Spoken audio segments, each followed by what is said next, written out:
दोस्तों આજના વિડીયોમાં આપણે એસિડિટીની કેપ્સ્યુલ વિશે વાત કરીશું। આમતौर પર એસિડિટી બે પ્રકારની હોય છે, એક તો નોર્મલ એસિડિટી અને એક બીજું હાઇપર એસિડિટી। હાઇપર એસિડિટીની અંદર તમને ગેસ થઈ જવો, બ્લોટિંગ થવું, આ ઉપરાંત તમને શ્વાસ લેવામાં તકલીફ થવી તથા એસિડિટી થઈ જવી એટલે ગભરામણ થવું, એ બધી હાઇપર એસિડિટીમાં આવે છે। અથવા તો ઉબકા આવે, આ બધી હાઇપર એસિડિટીમાં આવે છે।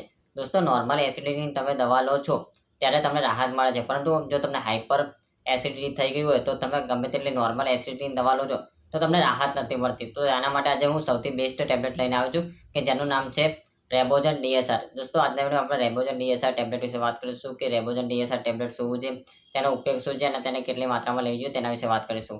હાય guys, welcome to my channel medicine knowledge. I am Harshad Panchal, pharmacy.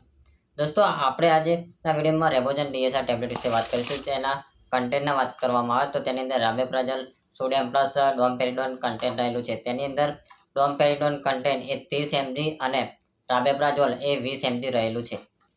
વાત કરીએ કે આ રેબોઝન ડીએસઆર ટેબ્લેટ શાના ઉપયોગમાં થાય છે, તો દોસ્તો જો તમને એસિડિટી થઈ ગયું, ગેસ થઈ ગયું, ગેસ થઈ ગયો હોય, આ ઉપરાંત પેટની અંદર બ્લોટિંગ થતું હોય એટલે કે ગડબડ જેવું લાગતું હોય તથા તમને પેટની અંદર બળતરા થતી હોય, આ ઉપરાંત તમને હાઇપર એસિડિટી થઈ ગઈ હોય તેવી કન્ડિશનમાં આ ટેબ્લેટ આપવામાં આવે છે।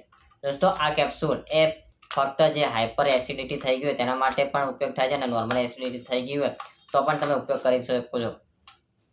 જે લોકોને એસિડિટી થઈ ગઈ હોય, જેના કારણે તમને ગેસ થતો હોય, પછી બ્લોટિંગ થતું હોય, આ ઉપરાંત તમને શ્વાસ લેવામાં તકલીફ થતી હોય એટલે ગેસ ઉપર ચડી જતો હોય તેના કારણે તમને શ્વાસ લેવામાં તકલીફ થતી હોય, આ ઉપર છાતીમાં દુખાવો થતો હોય કે ગેસના કારણે ગેસ અતિશય થઈ ગયો હોય તેના કારણે તમને છાતીમાં પણ દુખાવો થાય છે અને છાતીમાં બળતરા થાય છે, તેવી અવસ્થામાં રેબોઝોન ડીએસઆર ટેબ્લેટ પ્રિસ્ક્રાઇબ કરવામાં આવે છે। હવે વાત કરીએ કે આ ટેબ્લેટ કેટલા મિનિટની અંદર અસર કરે છે, તો દોસ્તો રેબોઝોન ડીએસઆર ટેબ્લેટ એ તમારે 5 જ મિનિટની અંદર અસર કરે છે અને ગમે તેવી એસિડિટી થઈ ગઈ હોય તે તમારી બહાર નીકળી જાય છે, એટલે કે ગેસમાંથી રાહત મળે છે।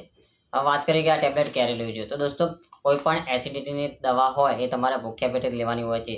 જમીને 1 કલાક પહેલાં દોસ્તો આ સવાર સાંજ ટેબ્લેટ લેવાની હોય છે અને તેના કોઈ સાઇડ ઇફેક્ટ જોવા નથી મળતા। દોસ્તો વાત કરીએ કે તે રેબોઝોન ડીએસઆરની ટેબ્લેટની પ્રાઇસ શું છે, તો રેબોઝોન ડીએસઆરની પ્રાઇસ 90 રૂપિયા છે, જે તમને કોઈપણ મેડિકલ સ્ટોરમાં આસાનીથી મળી જશે, જેને લિફોર્ડ ફાર્માસ્યુટિકલ કંપની બનાવે છે। જે લોકોને ગેસનો પ્રોબ્લેમ હોય, એસિડિટીનો પ્રોબ્લેમ હોય, આ ઉપરાંત બ્લોટિંગનો પ્રોબ્લેમ રહેતો હોય તે બધી અવસ્થામાં રેબોઝોન ડીએસઆર ટેબ્લેટ લેવાથી તમને રાહત મળશે। તો દોસ્તો આજના વિડીયોમાં આપણે વાત કરી કે જે લોકોને એસિડિટી થઈ ગઈ હોય તેના માટે કઈ ટેબ્લેટ લેવી જોઈએ અને કેટલા ટાઈમ લેવી જોઈએ તેના વિશે વાત કરી। તો દોસ્તો મારો વિડીયો કેવો લાગે, સારો લાગે તો શેર કરો, સબસ્ક્રાઈબ કરો અને કમેન્ટ કરો। આવતા વિડીયોમાં નવા વિડીયો સાથે ફરી મળીશ।